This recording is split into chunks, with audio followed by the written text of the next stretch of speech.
So to come back to the practical here, if people feel like they have these hypo states or they want to work with their hypo states, any like recommendations for people listening? Maybe they're therapists, maybe they're just people who are suffering. Yeah, let's go. We could go back to a very concrete small experiment here, right? Which is that now if we, just before we try to do these comparisons, right? If we track a place in the body that has this quality of hypo response, what is it we can do with it? And that's where the method I developed uses what's called the dosing principle. Because if you want to engage a part that has basically given up or gone flaccid, it's not going to help that you push it. It's not going to help that you try to release anything either. What's going to be helpful is that you, in a gentle way, build up energy in a dosage that the muscle can tolerate. And that's doing something small. Okay. Right? So an example could be to, instead of pushing your feet hard into the ground, you just do a tiny little gentle push with your feet into the ground, so that you activate the upgoing movement in your body. Or if we do the fingertips, you put them together. You can do it in your lap.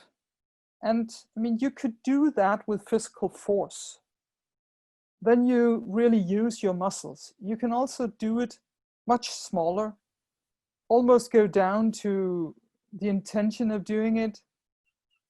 And if you do that, you still activate some of your tissue, but you do it in a much lighter way, much more subtle way. That's the methodology I developed. And what's the name of the methodology? Where can people find it if they want to kind of look it up and go into it a bit more? They can look for my name, or they can look for relational trauma therapy. Relational trauma therapy. And is there just while we're on the subject, I was going to normally say this right at the end, but as we're here, is there a website that people want to go to for that? There is. It's 3 times W, and then it's MOAIKU.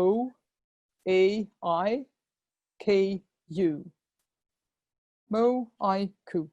This is the name of your system, yeah? I've come across this before. It's the visionary weird name of my system, yes. Yeah, where did it come from? Just a quick aside, because it seems like a haiku, a Japanese word or something. Well, you're right.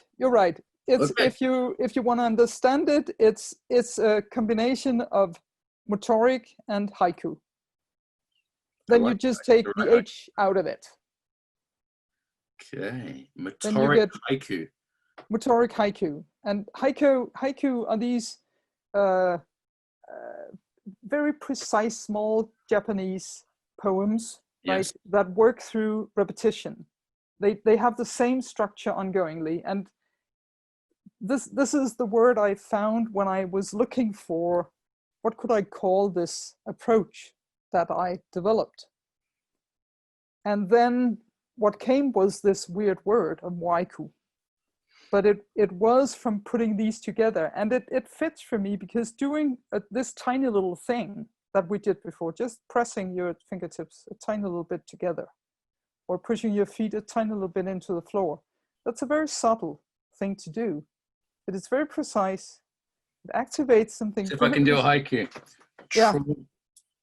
Trauma therapist jumps into the pond, hypo, the sound of nothing.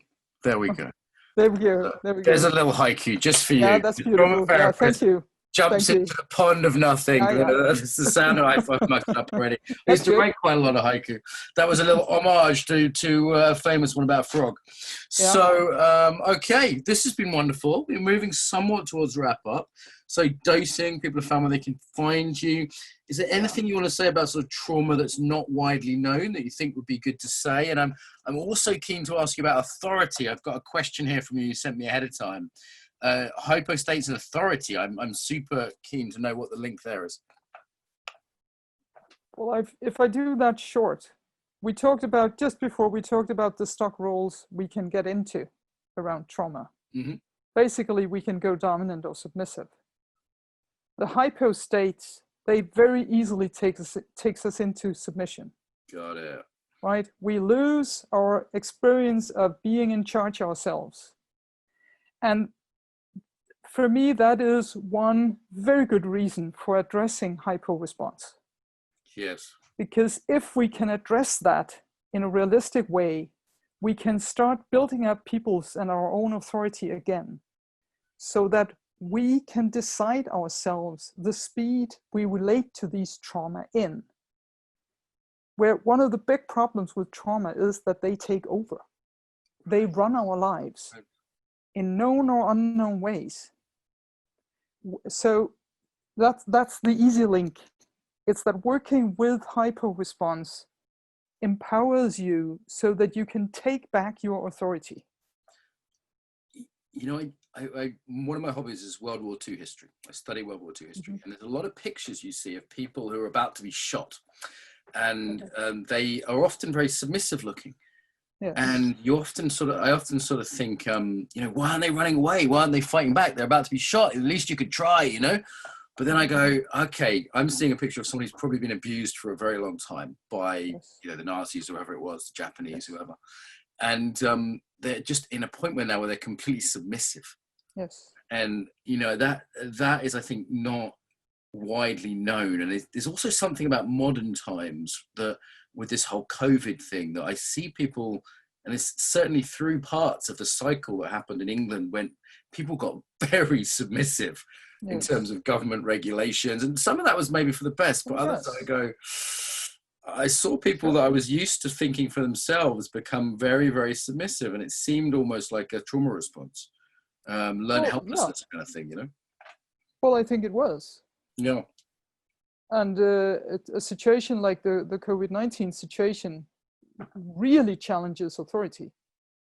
And either you go into a stuck fight position in it, which some people did, or you go into a stuck adaptation or submission situation.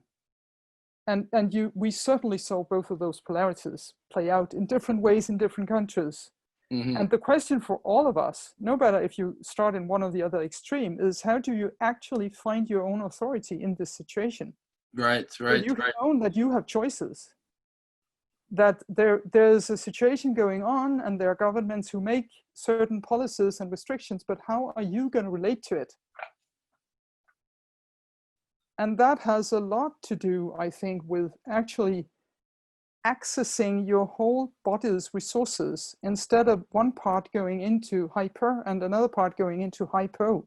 Because with that, we are stuck either in fighting or in submissing. Right. And none of it gives us freedom. Right. Neither of those are free. Yeah. Neither of that is your true authority. Your choices from within, how you're going to handle this situation.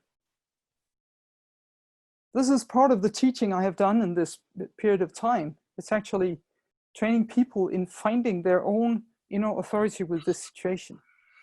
Important, really important, because I'm seeing reactivity and I'm seeing submissiveness and not a lot of intelligent kind of response, right? Really both of those extremes. Yeah. And there is more of that in countries who have less balanced leadership.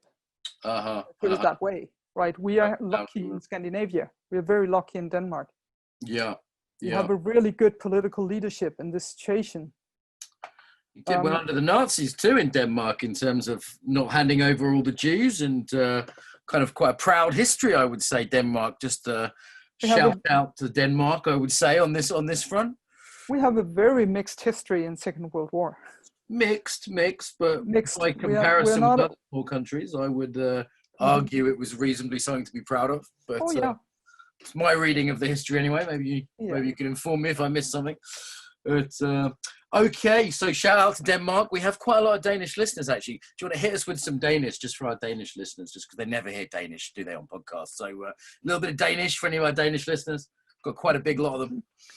Okay, så hvis der er nogle danske, der lytter, så hør med. Og jeg håber, I har fået noget ud af det, og at I giver informationen videre, og at I lytter med en anden gang til nogle af de her podcasts. Tak for i aften.